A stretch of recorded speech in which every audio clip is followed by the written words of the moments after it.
भगवद गीता अध्याय 6 आत्म संयम योग। दोस्तों, हमारे कितने ही जन्म हो चुके हैं ये हम नहीं जानते, लेकिन ये जानते हैं कि इस जन्म में हम में इतनी समझ है कि अगर हम चाहें तो इस जन्म में भगवद गीता को सुन के समझ के ज्ञान हासिल कर सकते हैं। श्री भगवान कह रहे हैं, जो पुरुष कर्म के फल की इच्छा न करके सिर्फ करने योग्य कर्म करता है, यानी अपने कर्तव्य को निभाता है, वही असली सन्यासी और योगी है। असली सन्यासी या योगी वो नहीं जो दुनिया को छोड़ के ये कहता है कि दुनिया के काम उसके लिए नहीं है। असली योगी वो है जो अपना निर्धारित कर्म, अपना कर्तव्य निभाता है।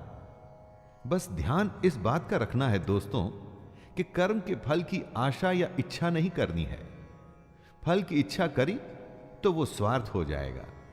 फल पर अधिकार नहीं, सिर्फ कर्म पर अधिकार है। हे अर्जुन, जिसको सन्यास कहते हैं उसी को तू योग जान। सन्यास यानी कि कामनाओं का त्याग। अपनी कामनाओं, इच्छाओं को तो छोड़ना ही पड़ता है, तभी उस सन्यास को योग कहा जाएगा। लेकिन इच्छा को छोड़ देने का मतलब कर्म को छोड़ देना बिल्कुल भी नहीं है दोस्तों। ऐसे सन्यासी योगी नहीं माने जा सकते।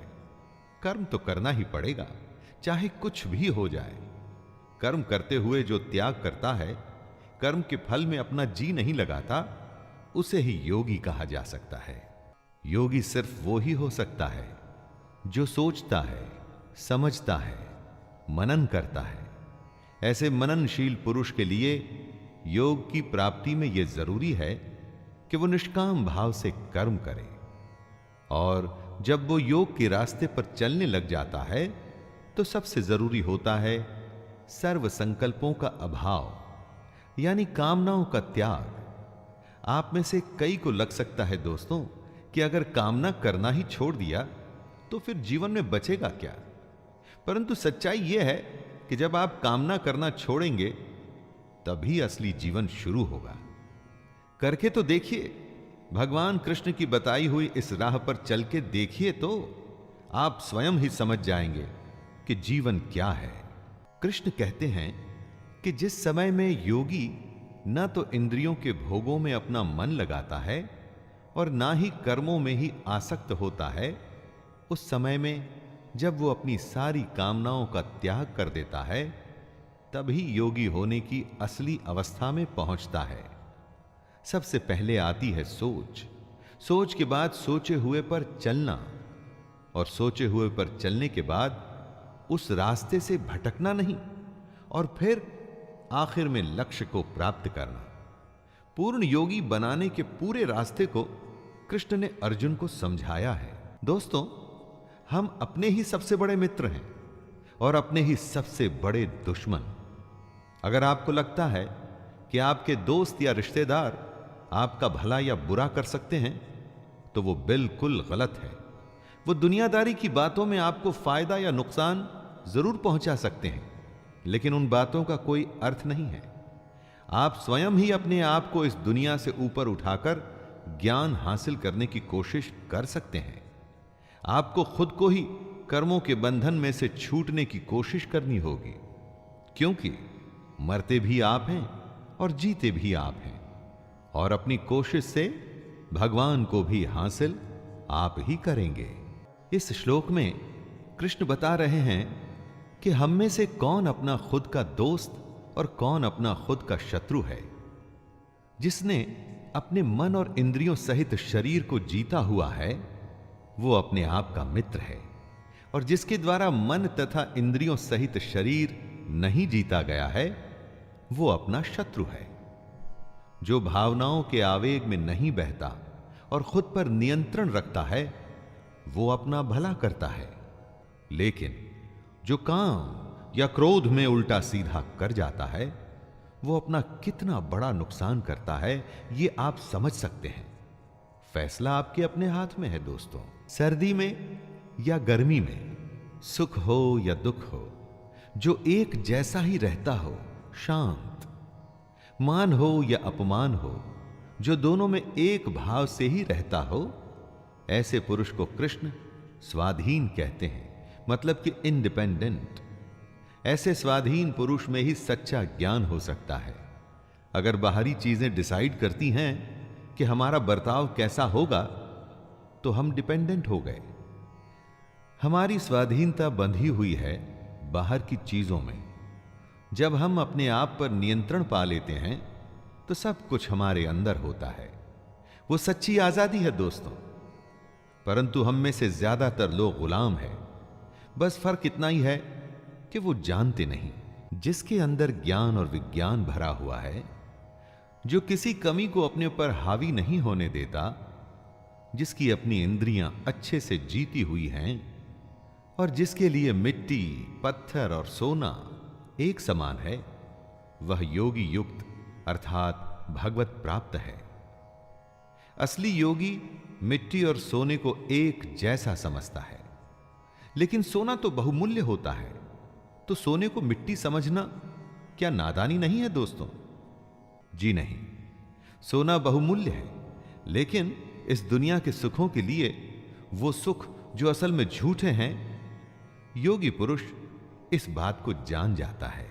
योगी की परिभाषा को समझाते हुए कृष्ण कहते हैं, जो सुहृद है, मतलब जो मन से सबका भला चाहता है, जो सबका दोस्त है, जो अपने दुश्मन से, अपना बुरा चाहने वाले का भी अच्छा चाहता है, वही असली योगी है। अच्छे बुरे लोगों में भेद करना हम सबकी आदत होती है, लेकिन क्या सब लोगों को जज कर पाने में आप सक्षम हैं? नहीं। जो योगी होता है ना, वो किसी को जज नहीं करता। वो सबके लिए एक जैसा भाव रखता है। साधु को अच्छा कहना और चोर को बुरा कहना तो आम बात है, वो तो हम सब करते हैं। लेकिन योगी ऐसा नहीं करता।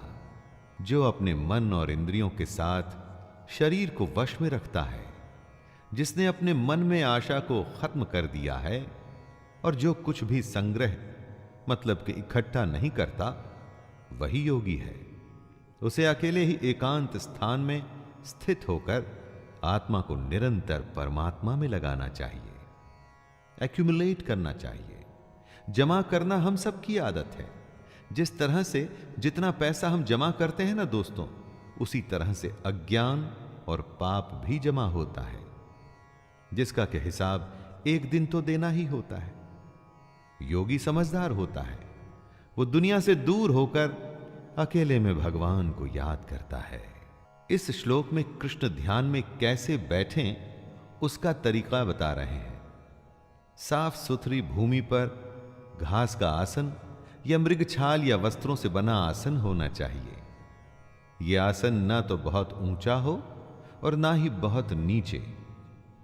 महाभारत के समय से आज के जमाने में बहुत बदलाव आया है। घर अब वैसे नहीं होते जैसे पहले होते थे, लेकिन मेडिटेशन का तरीका तो नहीं बदला ना, और ना ही कभी बदल सकता है। आसान और साधारण होना चाहिए, जगह साफ होनी चाहिए, साथ में आसन ऐसा ना हो जो ऊंचा नीचा या हिल रहा हो, अर्थात स्थिर होना चाहिए। साफ जमीन पर एक समतल आसन पर बैठ के आप ध्यान कर सकते हैं। ध्यान चाहे ईश्वर का कीजिए या अपने हृदय का। इरादा होना चाहिए कि बाहर की सारी डिस्टर्बेंसेस से आप बच के खुद के अंदर झांकें। दोस्तों, कृष्ण कहते हैं कि आसन पर बैठकर चित्त और इंद्रियों की क्रियाओं को वश में रखते हुए मन को एकाग्र करके अंतःकरण की शुद्धि के लिए योग का अभ्यास करें। मन को एकाग्र चित्त करके, और हमारा मन जो हमेशा इधर उधर भागता है, उसे नियंत्रण में रखना है। ध्यान में कैसे बैठें, मेडिटेशन कैसे करें, इसी को समझा रहे हैं कृष्ण। वो कहते हैं कि अपने शरीर, सिर और गले को समान एवं अचल धारण करके और स्थिर होकर अपनी नाक के आगे के हिस्से पर दृष्टि जमाकर अन्य दिशाओं को न देखते हुए बैठना है। और बैठे हुए आपका सिर गला और शरीर का बाकी हिस्सा एकदम सीधा होना चाहिए। शरीर की स्थिरता के बाद मन को स्थिर करने के लिए आंखें नाक के आगे वाले हिस्से पर रखें ताकि और कुछ दिखाई न दे। ऐसा करके अपने मन को आप नियंत्रित कर सकते हैं, ध्यान कर सकते हैं। कृष्ण ध्यान की अवस्था के बारे में आगे बताते हुए कहते हैं कि साधक को ब्रह्मचारी के व्रत में स्थित होना चाहिए। ब्रह्मचारी से यहां मतलब है ब्रह्म में आचार करने वाला, नियम से यज्ञ करने वाला। मन में कोई भी भय नहीं होना चाहिए। अंतःकरण एकदम शांत होना चाहिए। ऐसा सावधान योगी मन को रोककर मुझ में अपना चित्त लगाए। बिहेवियर सात्विक होना चाहिए। किसी बात का कोई डर ना हो और मन में शांति। यही है योगी की अवस्था। योगी की ध्यान की अवस्था को और समझाते हुए कृष्ण अर्जुन से कहते हैं, हे अर्जुन, जिसने अपने मन को वश में कर लिया है, ऐसे योगी को अपनी आत्मा में मेरे स्वरूप को ढूंढना चाहिए। ऐसा करता हुआ योगी मुझ में रहने वाली परमानंद की पराकाष्ठा रूप शांति को प्राप्त होता है। दोस्तों, हमारी आत्मा उसी परमात्मा का ही एक अंश है। मन इस सच को हमसे छुपाने की कोशिश करता है। इसीलिए मन को वश में करना एक योगी के लिए बेहद जरूरी है। तभी ध्यान पूरा होगा, साधना पूरी होगी। योग करते तो बहुत हैं, लेकिन कितनों को इसमें सिद्धि मिलती है? और कौन है वो जिनको ये सिद्धि प्राप्त होती है? यही बात कृष्ण बताते हैं। हे अर्जुन, ये योग न तो बहुत ज्यादा खाने वाले का, न एकदम खाने वाले को मिलता है, न बहुत ज्यादा सोने वाले को, न हमेशा जागने वाले को ही। कृष्ण यहां अति की बात कर रहे हैं, चाहे भूख हो या नींद। अति किसी भी वस्तु की अच्छी नहीं है, बेशक वो अधिक की हो या काम की। जितनी आवश्यकता हो उतना ही खाइए, उतना ही सोइए, और तभी योग संभव होगा। योग उनके लिए आसान है जो सही आचरण पर चल सकें। जिनके लिए अनुशासन में चलना मुश्किल है, उनके लिए योग भी मुश्किल होगा। कृष्ण कहते हैं कि योग तो उसी का सिद्ध होता है जो ठीक से खाता है, ठीक से सोता है और अपने कर्मों में अपनी पूरी निष्ठा रखता है। ऐसे ही साधक का योग पूरा होता है और उसके सारे दुख कट जाते हैं। किसी भी एक्टिविटी को आप लीजिए, अगर उस एक्टिविटी में आपको कुछ करना है तो डिसिप्लिन तो दिखाना ही पड़ेगा। दोस्तों, जिसने अपने चित्त को एकदम वश में कर लिया है और जो परमात्मा में ही भली भांति स्थित हो जाता है, ऐसे समय में वो साधक भोगों से दूर होकर योग युक्त हो जाता है। मेडिटेशन में एक समय ऐसा आता है जब आपका मन पूरी तरह से आपके वश में होता है। उसकी हिम्मत नहीं इधर उधर का सोचने की। जब ऐसी स्थिति आती है, तब आप अपने आप को, अपने काम को परमात्मा में पूरी तरह से लगा सकते हैं। ऐसे समय में आप इंद्रियों के भोगों से भी एकदम दूर हो जाते हैं और यही पूर्ण योग की स्थिति होती है। योगी का मन, उसका चित्त कैसा होता है, इस श्लोक में उसकी बात की गई है। दोस्तों, जिस प्रकार वायु रहित स्थान में स्थित दीपक चलायमान नहीं होता, जब हवा नहीं होती तो दीपक की लौ सीधे ऊपर की ओर जाती है, इधर उधर नहीं भागती। उसी तरह योगी का चित्त भी होता है। अपनी साधना में वो ऐसे रमा होता है कि उसका ध्यान कभी विचलित नहीं होता। कंसंट्रेशन इसी को तो कहते हैं। किसी काम में ऐसे लग जाना कि होश ही न रहे। योगी के लगातार अभ्यास से चित्त ऐसी अवस्था में पहुंच सकता है जहां से वो विचलित नहीं होता। ऐसी विश्राम की स्थिति में जब चित्त पहुंचता है तो हमारी सूक्ष्म बुद्धि, हमारा इंटेलेक्ट परमात्मा के साक्षात्कार कर सकता है। इसी में योगी को सच्ची संतुष्टि मिलती है। हमेशा उसका मन यही चाहता है कि उसका ध्यान हर पल परमात्मा में ही लगा रहे। शुरू शुरू में अगर आपका मन वश में नहीं होता ना दोस्तों, तो घबराइए मत। लगातार ध्यान का अभ्यास करते रहिए और एक दिन ऐसा होगा कि ये जो मन है ना, ये आपके कंट्रोल में आ जाएगा और उसके बाद योग को करना आसान हो जाएगा। कुछ सुख तो होते हैं जो इंद्रियों के भोग से आते हैं, अर्थात हमारी इस दुनिया के सुख, और कुछ सुख होते हैं जिनके बारे में हम जानते ही नहीं। कृष्ण उन्हीं के बारे में बता रहे हैं। यह सुख उस परमात्मा के साक्षात्कार से ही संभव होता है और यह जो सुख है, इसको हम अपनी सूक्ष्म बुद्धि से ही ग्रहण कर सकते हैं, लेकिन तभी जब हम योगी की अवस्था में आ जाएं। जिन सुखों को हम जानते हैं वो तो थोड़ी देर के ही होते हैं। असली सुख क्या है वो हम में से कुछ लोग ही जानते हैं। इसलिए दोस्तों, अगर आप ये जानना चाहते हैं तो योग करना शुरू कर दीजिए।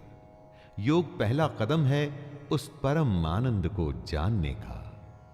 दोस्तों, दुनिया में सबसे बड़ा लाभ क्या होता है? लाखों करोड़ों का प्रॉफिट या इसी तरह का कोई वर्ल्डली बेनिफिट? हम लाभ को इसी सेंस में समझते हैं। यही हमारी अज्ञानता और बेवकूफी है।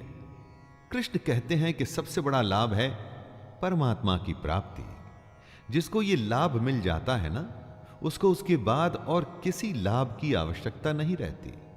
बड़े से बड़ा दुख भी उसका कुछ नहीं कर पाता। परंतु इस लाभ को पाने के लिए योगी बनना पड़ता है, तभी इस तरह की प्राप्ति संभव है। इस दुनिया को भवसागर इसलिए कहा जाता है क्योंकि इस संसार में सिर्फ दुख है और इस संसार से आप बचेंगे कैसे? कोशिश करिए यह जानने की कि आखिर उस संसार में है क्या। और यही बात कृष्ण समझा रहे हैं अर्जुन को कि जो इस दुनिया के दुख से अलग है वही योग है।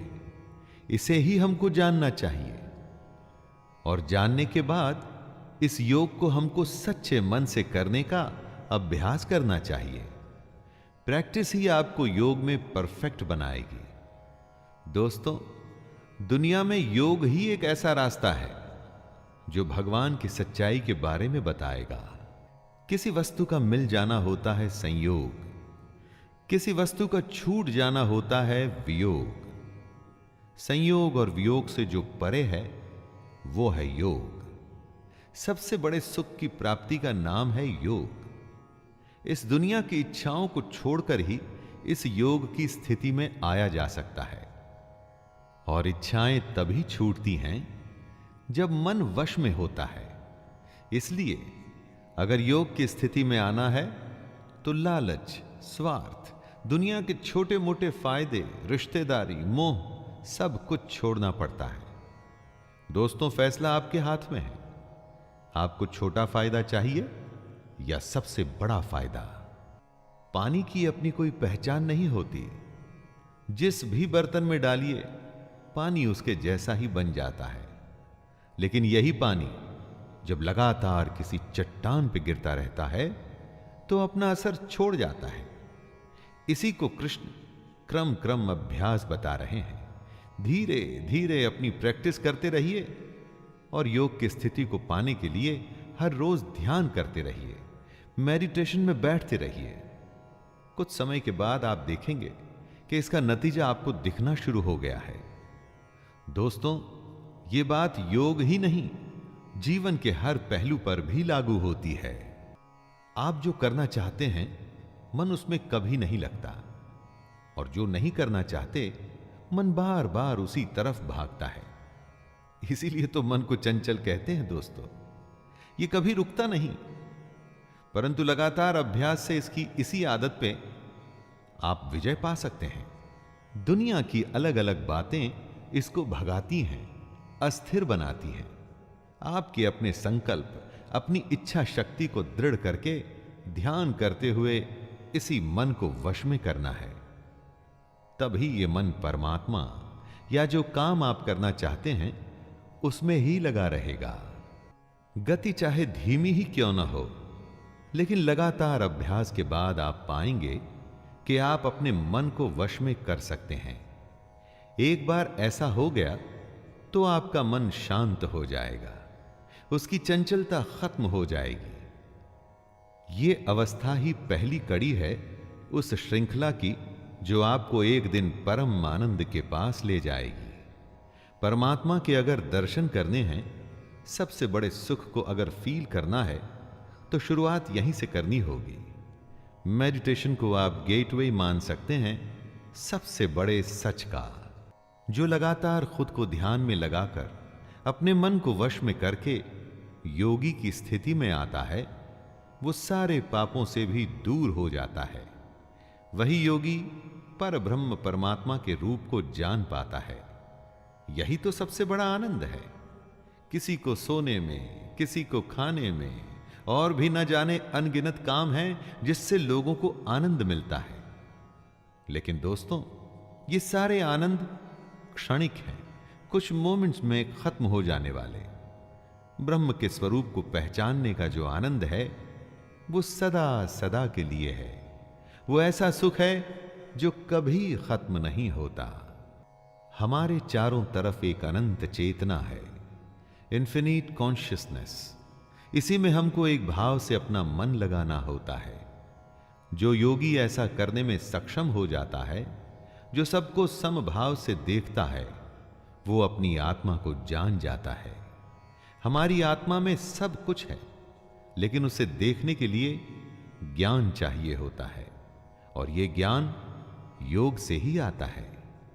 कॉन्शियसनेस की सबसे बड़ी स्थिति को ही योग कहते हैं, और तभी हम अपने आप को पूरी दुनिया में और पूरी दुनिया को अपने आप में देख पाते हैं। बहुत बड़ा एक सवाल है, आज से हजारों साल पहले भी था, आज भी है और आगे भी रहेगा। दोस्तों, अगर भगवान है तो दिखता क्यों नहीं? जो होता है वो दिखता है, जो नहीं होता वो नहीं दिखता। ऐसा हमारी इस दुनिया की सोच कहती है। विज्ञान अभी स्पिरिचुअलिटी के पास नहीं पहुंच पाया है। जब देखना ही गलत हो तो भगवान दिखेगा कैसे? अरे, उसे देखने के लिए योग की स्थिति में आना पड़ता है। जब आप इस योग की स्थिति में आ जाते हैं, तब कृष्ण आपके लिए अदृश्य नहीं और आप कृष्ण के लिए अदृश्य नहीं। दोस्तों, इस दुनिया में अनेकता है, परंतु उस भगवान तक जाने के लिए आपको एकता का सहारा लेना है। अपनी सारी फीलिंग्स को एक करके ध्यान लगाना है। इस एक ही भाव में स्थित होकर जो अपना ध्यान मन पे लगा, उसे वश में करता है, वही योगी बन पाता है। बहुत सारे विचारों की जरूरत नहीं है। निश्चय से खुद को नियंत्रण में रखना है, तभी बुद्धि एक जगह लगती है, वरना इधर उधर भागती रहती है। कृष्ण कहते हैं, जो ऐसा करते हुए मुझे भजता है, मैं उसे ही प्राप्त होता हूं। हे अर्जुन, जो योगी सुख और दुख को समान ही देखता है, ऐसे सम देखने वाले योगी को परम श्रेष्ठ माना गया है। दोस्तों, जो भेदभाव करे, क्या वो योगी कहलाया जा सकता है? नहीं। जो सबको स्वीकार न करे, क्या वो योगी कहलाया जा सकता है? कभी नहीं। कृष्ण योगी को डिफाइन करते हुए बताते हैं कि योगी तो वो है जो समभाव रखता है, वो सुख और दुख में एक जैसा होता है। भगवान को सिर्फ मंदिर या पूजा पाठ में हम जैसे लोग देखते हैं। वो तो योगी ही होता है जिसे हर वस्तु में भगवान दिखता है। अर्जुन एक बहुत ही स्वाभाविक सवाल पूछते हैं। यह सवाल हम सबके मन में सबसे पहले आता है। दोस्तों, हे मधुसूदन, जो ये योग आपने समभाव से कहा है, मन के चंचल होने से मैं इसकी नित्य स्थिति को नहीं देखता हूं। अर्जुन कहते हैं कि मन क्योंकि चंचल है, इसलिए वो कभी समभाव में आ ही नहीं पाते। यह कहना तो आसान है कि सुख और दुख को एक जैसा देख के समभाव रखना चाहिए, लेकिन मैं यह जानना चाहता हूं कि इस समभाव को लाएं कैसे। हे श्री कृष्ण, यह मन बड़ा चंचल है, दूसरों को दबाता है, बड़ा दृढ़ और बलवान है। मन को वश में करना मैं वायु को रोकने की भांति बहुत ही दुष्कर मानता हूं। क्या वायु को आप रोक पाते हैं? दोस्तों, अर्जुन मन को वश में करने को इतना ही मुश्किल बता रहे हैं और पूछ रहे हैं कि इस बदमाश मन को कैसे कंट्रोल में लाएं। इसीलिए तो कहा जाता है कि मन के हारे हार है और मन के जीते जीत। मन इतना बड़ा है कि हर हार और जीत इसी से जुड़ी है, और अर्जुन इसी सबसे बड़े सवाल से परेशान है। सबसे कठिन प्रश्न का सबसे आसान उत्तर सिर्फ कृष्ण ही दे सकते हैं। श्री भगवान बोले, हे महाबाहो, निसंदेह मन चंचल और कठिनता से वश में होने वाला है, परंतु हे कुंती पुत्र अर्जुन, यह अभ्यास और वैराग्य से वश में होता है। दोस्तों, इस एक सलाह को अगर आप गांठ बांध लें, समझ लें, तो दुनिया की किसी भी मुश्किल को आसानी से झेल जाएंगे, उसे जीत जाएंगे। मन किसी के वश में नहीं आता, लेकिन वो अभ्यास और वैराग्य के वश में आ जाता है। प्रैक्टिस करते रहिए, अपने आप इच्छाओं का दमन हो जाएगा। कृष्ण कहते हैं कि जिसका मन वश में किया हुआ नहीं है, ऐसे पुरुष के लिए योग प्राप्त करना बेहद मुश्किल है। लेकिन प्रयत्नशील पुरुष अगर लगातार अभ्यास में लगा रहे तो वो योग को प्राप्त कर सकता है। जो कोशिश करने को तैयार है, जिसे मेहनत से परेशानी नहीं, वो कुछ भी हासिल कर सकता है। बस छोड़ना नहीं है, लगे रहना है। दोस्तों, सफर लंबा हो या छोटा, पहला कदम तो उठाना ही पड़ेगा। मन को वश में करना भी वो पहला कदम ही है, लेकिन ये पहला कदम इतना बड़ा है कि उसके बाद का सफर कैसे और कब पूरा हो जाएगा, आपको पता ही नहीं चलेगा। अर्जुन योग से जुड़ा प्रश्न करता है, हे कृष्ण, मान लीजिए जो योग में श्रद्धा रखते हैं लेकिन संयमी नहीं है, खुद पर नियंत्रण नहीं रख पाते, तो उनका क्या होगा? मान लीजिए जिसका मन योग से विचलित हो गया है, ऐसे साधक को योग तो प्राप्त होगा ही नहीं और ना ही वो भगवान से साक्षात्कार पाएगा। तो ऐसे साधक का क्या होता है? दोस्तों, ये प्रश्न हम सब के लिए है। हम में से कितने लोग योग में श्रद्धा रखते हैं, उसे शुरू भी करते हैं, लेकिन मन को वश में नहीं कर पाते। मन को वश में नहीं किया तो योग पूरा नहीं होगा, और तब हमारा आखिर क्या होगा? अर्जुन कृष्ण से प्रश्न कर रहे हैं कि जो पुरुष योग के रास्ते पर तो चला था, लेकिन रास्ते में ही पथ भ्रष्ट हो गया, मन को वश में नहीं कर पाया, तो उसका क्या होगा? अर्जुन कहते हैं, हे महाबाहो, क्या वो भगवान को प्राप्त करने के रास्ते में जो पुरुष मोहित हो गया, तो वो आसमान के बिखरे हुए बादल की ही तरह नष्ट हो जाएगा? मुश्किल रास्ते में डर तो लगता ही है, क्या पता रास्ते में क्या होगा। इसी डर को, इसी संशय को अर्जुन कृष्ण से पूछ रहे हैं। जिसने योग शुरू तो किया, लेकिन बीच में ही अगर वो रास्ता भूल गया, जिससे योग छूट गया, तो उसका क्या होगा? क्या वो नष्ट हो जाएगा? योग से जुड़े अपने प्रश्न को पूरा करते हुए अर्जुन कहते हैं, हे कृष्ण, मेरे इस संशय को सिर्फ आप ही दूर करने योग्य हैं, क्योंकि आपके सिवा दूसरा इसका उत्तर देने वाला मिलना संभव नहीं है। दोस्तों, अर्जुन जानते हैं कि उसके सामने साक्षात ईश्वर है। वो ईश्वर जो मनुष्यों के बीच मनुष्यों के युद्ध में खड़ा है और युद्ध करने की सलाह दे रहा है। अर्जुन को पता है कि कृष्ण से बड़ा कोई ज्ञानी नहीं, जो कृष्ण ने कह दिया वही अंतिम सत्य है। इस प्रश्न में एक तरह से अर्जुन का प्रणाम है कृष्ण को। श्री भगवान अर्जुन को उत्तर देते हैं, हे पार्थ, उस पुरुष का न तो इस लोक में नाश होता है और न परलोक में ही, क्योंकि हे प्यारे, अपनी आत्मा के भले के लिए कर्म करने वाला कोई भी मनुष्य दुर्गति को प्राप्त नहीं होता। जिसने योग शुरू किया लेकिन बेचारा मन को वश में नहीं कर पाया, तो उसका क्या होगा? क्या वो नष्ट हो जाएगा? दोस्तों, यही प्रश्न था अर्जुन का, और उत्तर में कृष्ण कहते हैं कि जिसने आत्मा की भलाई का रास्ता चुना है, जो भगवान को जानना चाहता है, उसका कभी नाश नहीं हो सकता। दोनों लोकों में उसका बुरा हो ही नहीं सकता। सही भी है दोस्तों, भगवान को पाने के रास्ते में जो चलता है ना, उसका बुरा हो भी कैसे सकता है। जिसने योग शुरू तो किया लेकिन बीच में ही छोड़ दिया, ऐसे पुरुष को कृष्ण योग भ्रष्ट कहते हैं। वो आगे कहते हैं कि ऐसा पुरुष नष्ट नहीं होता, बल्कि स्वर्ग को प्राप्त होता है। स्वर्ग में कई सालों तक रहने के बाद वो शुद्ध आचरण वाले श्रीमान पुरुषों के घर में जन्म लेता है। हम जहां जन्म लेते हैं, उसी के साथ हमारा भाग्य और हमारा जीवन जुड़ जाता है।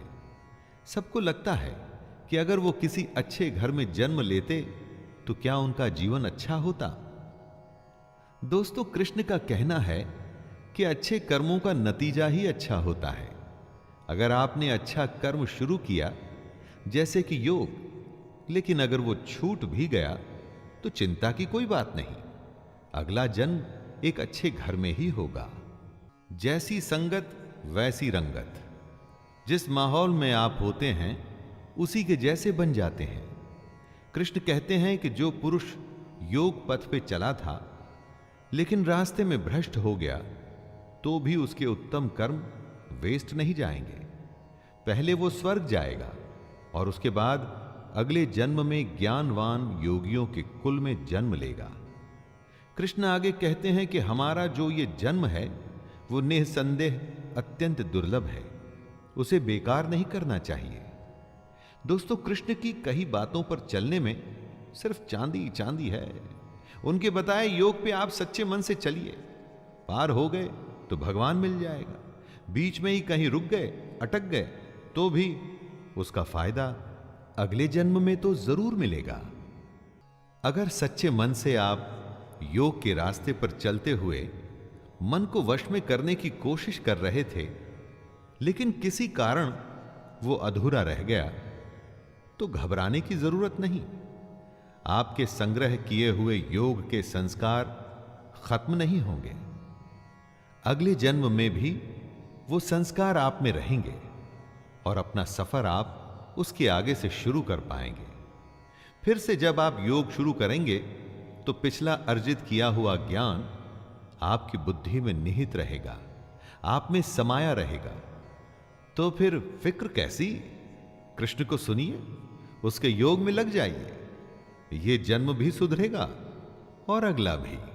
जिस पुरुष ने पिछले जन्म में योग की प्रैक्टिस की थी, वो अगले जन्म में अपने आप ही योग और भगवान की तरफ आकर्षित होता है। इसे ही पिछले जन्म के संस्कार कहते हैं दोस्तों। वो अगले जन्म में किसी ज्ञानी के घर में ही जन्म लेता है। उसके मन में अपने आप ही ज्ञान की जिज्ञासा रहती है। वो फिर से उस कोशिश में लग जाता है। पिछले जन्म में अधूरी रह गई थी जो बात, उसी बात पे वो फिर से लग जाता है। सीधी सी बात इतनी है दोस्तों कि अगर आप अच्छे काम करेंगे, सच्चे मन से करेंगे, फल में लगाव नहीं रखेंगे, तो आपकी कोई भी कोशिश कभी भी बेकार नहीं जाएगी। उसका असर कभी ना कभी तो दिखेगा ही। इस जन्म में अगर आप हार भी गए तो अगले जन्म में जीत अवश्य होगी।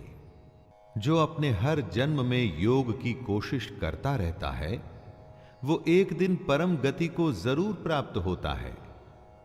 कर्मों के खाते को बैंक बैलेंस की तरह समझिए। अच्छा जमा होता रहता है और बुरा घटता रहता है। हर जन्म के संस्कार इस खाते में जमा हो रहे हैं। कृष्ण कह रहे हैं कि लगातार कोशिश करने वाले को एक न एक दिन उसकी मेहनत का फल मिलता ही है। योग में बीज का नाश नहीं होता।